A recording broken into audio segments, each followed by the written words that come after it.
Hi, I'm Yaya, and I want to welcome you to Yaya Senior Moments in Watercolor, where we make watercolor fun, easy, and joyful at any age. So come along, join me in my journey. If you've ever wanted to try watercolor yourself and just didn't know where to start, you're in the right place. Today we're going to be starting with basic, and I mean basic, watercolor supplies that are not expensive, also known as cheap, for you to look at and evaluate what you like from my testing. I've always had an interest in watercolor, but I was always working and there was always many excuses I used to give for not starting it. Well, I'm recently retired and I decided to teach myself watercolor, figuring I could use books, the internet, YouTube videos, etc. So have you ever Googled beginner watercolor videos? Oh boy, where do you even start? The list seems endless.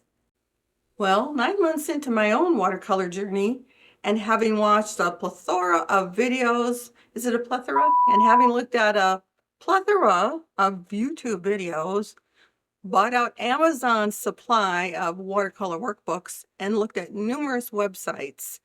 Whoa, it was a lot. And I've only maybe covered a drop in the bucket.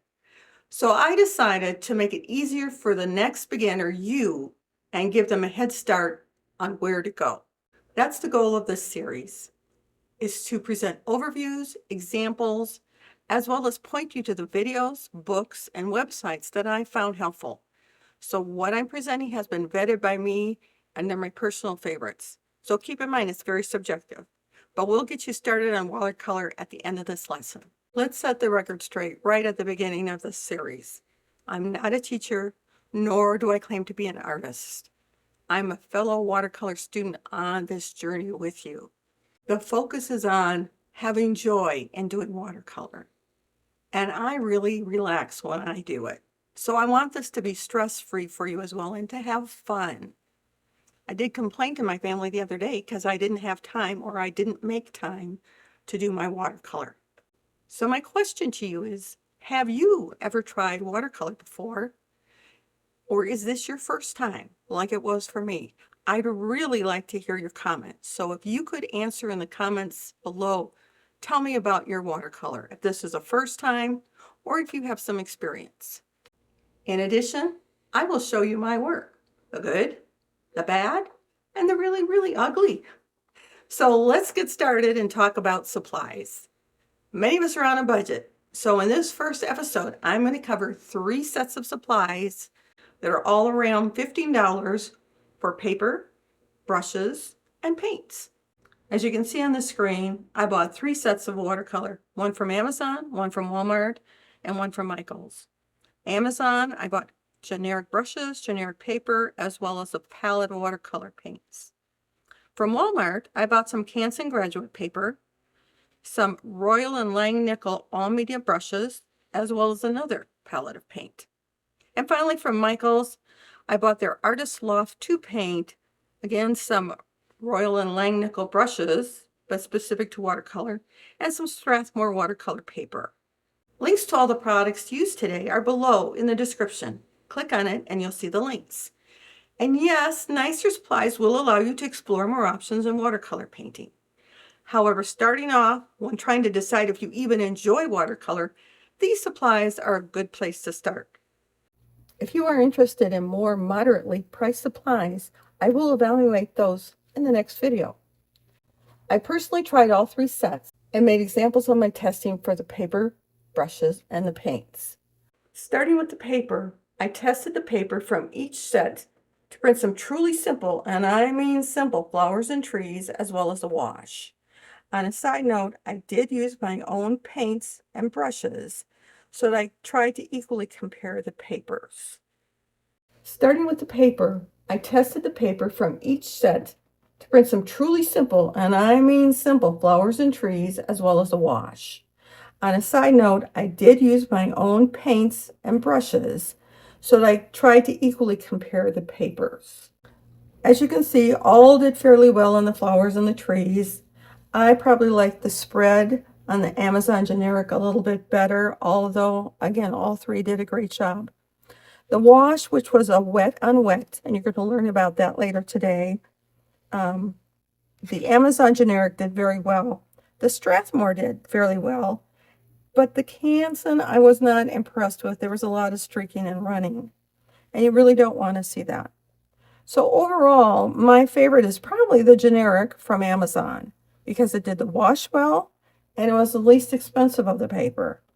So for this, you got 30 pieces of paper at 5x7 for $3.99. Although just in the last 2 weeks, I'm talking about trade wars and tariffs, etc., it has gone up to $4.99.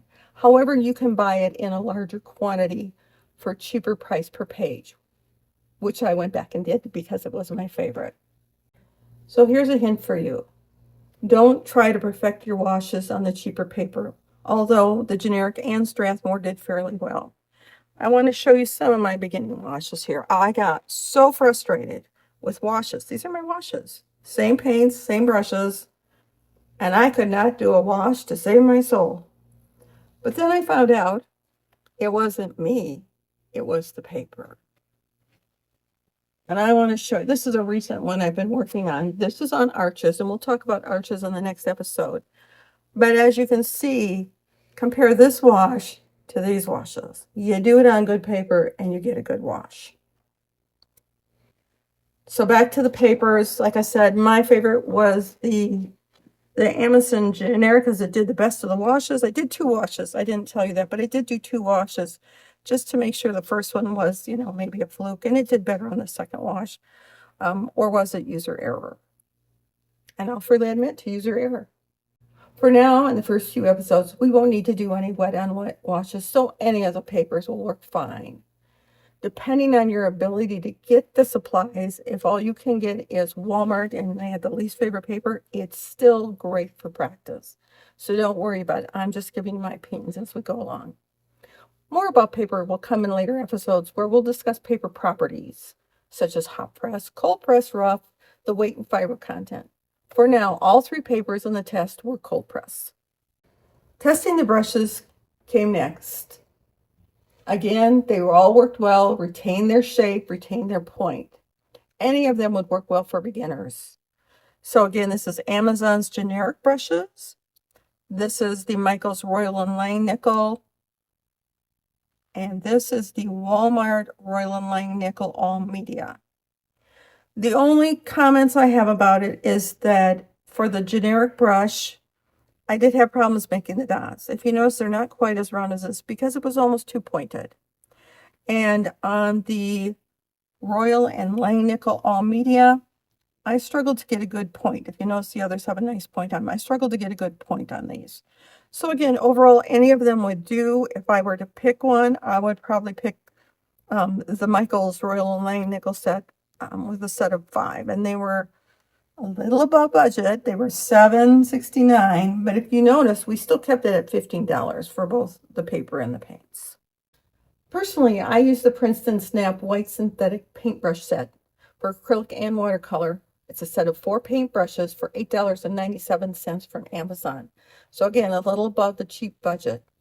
However, I bought them about 10 months ago when I first started, and they are still going strong.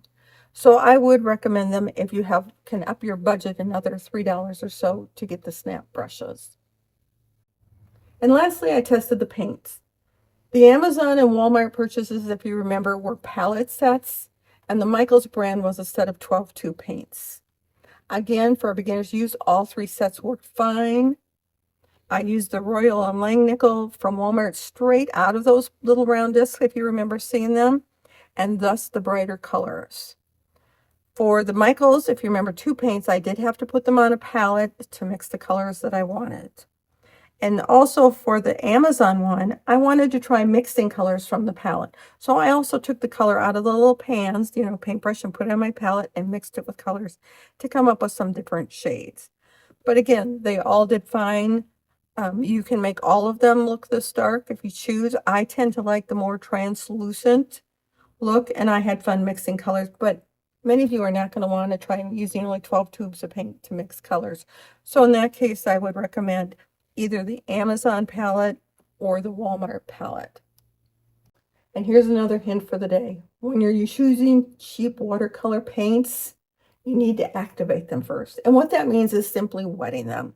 I tend to use a spray bottle like this, spray the whole palette because I don't know what colors, and frequently spray new ones if I need them. You can also use a dropper to drop your own. You know you're only going to use pinks or oranges, just what the pinks or oranges.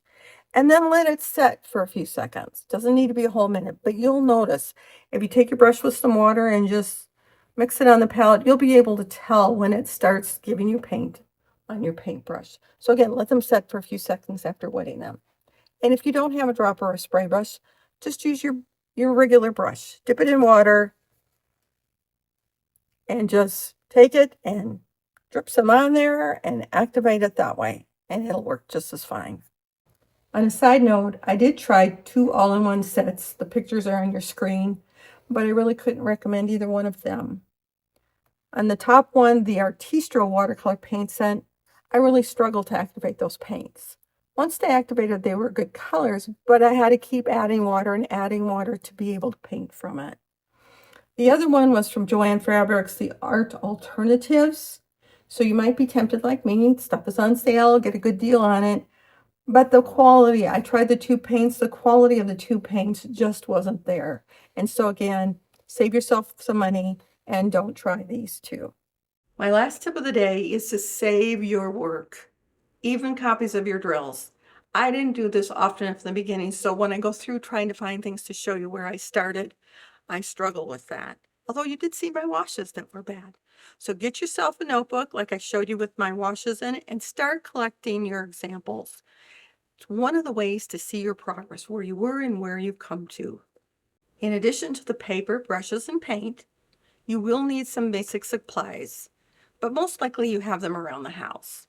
Here's the list. 2 jars or cups, but if you're using cups, make sure that you dedicate them to watercolor and don't put them back in the rotation for drinking out of. I have when I traveled used paper cups or the small plastic cups. Either would work well. You're also going to need paper towels. I started with paper towels. I did switch to shop towels because I find them a little bit more absorbent and they last longer. Also, I have cut up paper towels.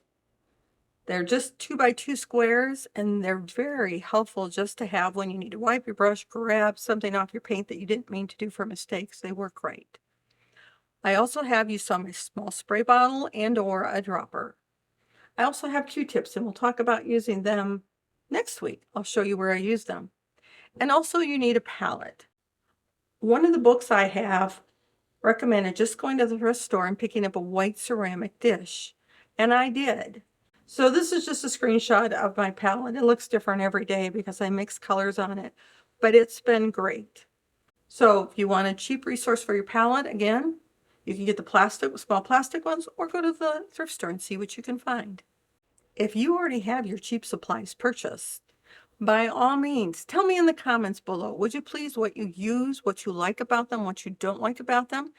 So if others are watching this later after you, they can see what I recommended, but also what you recommended. It gives them more choices. And we all learn better together. Oh, did I forget to mention homework? I might have. Anyway, at the end of each video, I will provide you the links to videos that I found really helpful when I started. And they will all be truly beginner level. So no worries on it. Don't forget, the paint doesn't know what it's doing either. We'll all wander together, but all who wander are not lost. After you complete your homework videos, please send pictures of your drills, your pictures, whatever. Again, you've seen my work already, and I would love to see what you can do. Again, I believe it helps to see others' work and know that you're not alone in the struggle to cover some of these issues. Please make sure though your examples are at the super beginner level, because that's where we're starting this series. Also, occasionally I will recommend a particular book. If I had only one book to buy, it would be Painting Calm by Inga B. I'm not even going to tackle that last name for you. The link is in the description below if you're interested. She does focus on nature, but she also covers some basic supplies and how-tos. My favorite thing, though, is to open the book and be inspired to paint. So let's flip through a few pages so you know what's in it.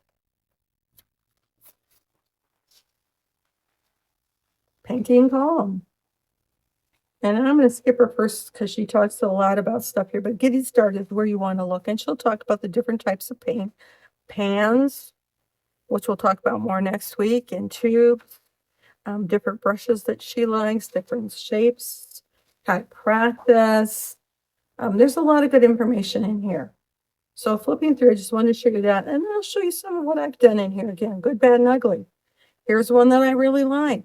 Mine doesn't have all the same colors. I usually use what's on my palette to make the picture. So my colors are often different than hers. The leaf one was kind of interesting. I probably should put this in. You might be able to see it better. Liked it. Again, smaller scale because I like small pieces of paper.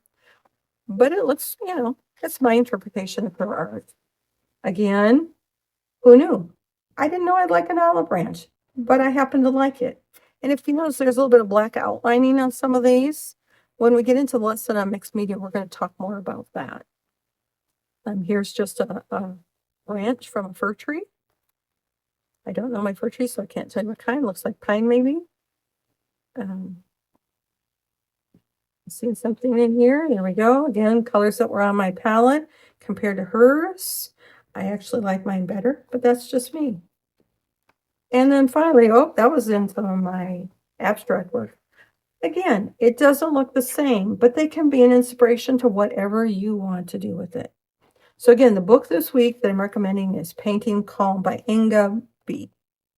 All right, back to your homework assignment. It's on the screen. The links are down below. It's 3 videos. The first one is the very first watercolor lesson for beginners by Allison Lyon Art, and it truly is. She's telling you, put your new brush in the water and into the paint. It's that simple. I try to keep these under 10 to 15 minutes, my own videos, as well as the ones I have you watch. So it's a good place to start. Second is watercolor drills and practice strokes, and it says to help you better your leaves. But you know what? It covers the basic strokes. It covers lines, it covers curves, it covers everything you need to start. And at the end, if you feel like it, she has a loose floral, which we're going to talk a little bit more about in coming videos. And the last one is Watercolor for Beginners, Others Aren't Teaching by Christy Rice. And I really like her. The thing is, though, this video is an hour-long class, and I don't expect you to watch it, but you're welcome to. But if you will watch the first 7 minutes only, when I Googled the word joy in watercolor, I wanted to find somebody that talked about there's joy in it and fun. Hers was the top video that came up, and she does talk about it. So I have watched the whole thing. It's a great lesson if you have the time, but if not, at least do her first 7 minutes, and you can watch the timer in the bottom when you're at 7 minutes for your homework. If you found this video helpful, please don't forget the top 3 below. To like me so that I show up better in searches, to subscribe, and as well as click the bell so you'll be notified when the next videos are up and ready for you to view. And I'd like to close with Yaya's Irish blessing. May the Lord bless you and keep you. May your heart be light, your colors bright, and may you find joy in all things watercolor. Till next time.